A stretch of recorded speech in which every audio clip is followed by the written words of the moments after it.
Peggy 16.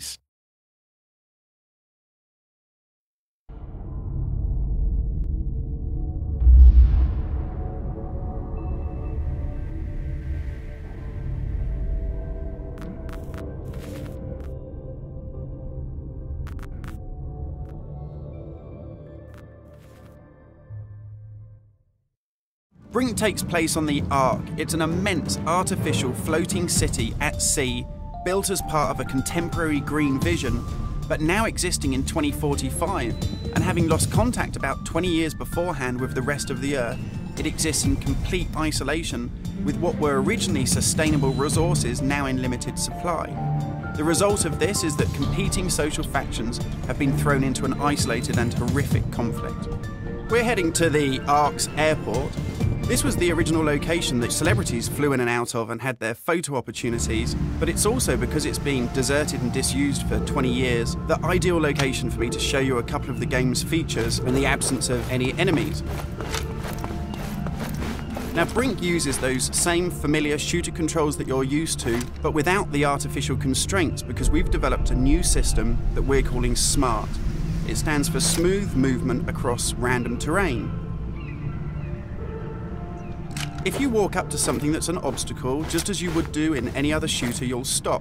But if you want to try and indicate to the game that you want to get somewhere as quickly as possible, using this SMART button, you're able to vault, mantle, and climb with ease. And this is a cool system for helping you navigate through the game, but it's not an autopilot. You don't enter a canned animation that you can't get out of. It's great for advanced players too. If you're approaching an obstacle, like a security sensor, and you want to make it through that obstacle without perhaps alerting the enemy to your presence, you could just look up, and you'll mantle up and over that automatically. And by the same token, if you use your same SMART button just running towards something and looking down, you'll indicate to the game that you're able to slide under something. And this is really important because in Brink, we want you to be able to make tactical decisions about where you go and how you play. It's not a rail shooter where you're on a kind of minecart witnessing canned cinematics. And that's important too, because in Brink, irrespective of whether you play offline or online, you can create a cool identity for yourself that really reflects how you want to play the game. So in Brink, you take on a combat role that suits your preferred playing style, whether you're on the front line attacking the enemy or perhaps at the rear doing support. You'll take part in military objectives as part of a coordinated squad.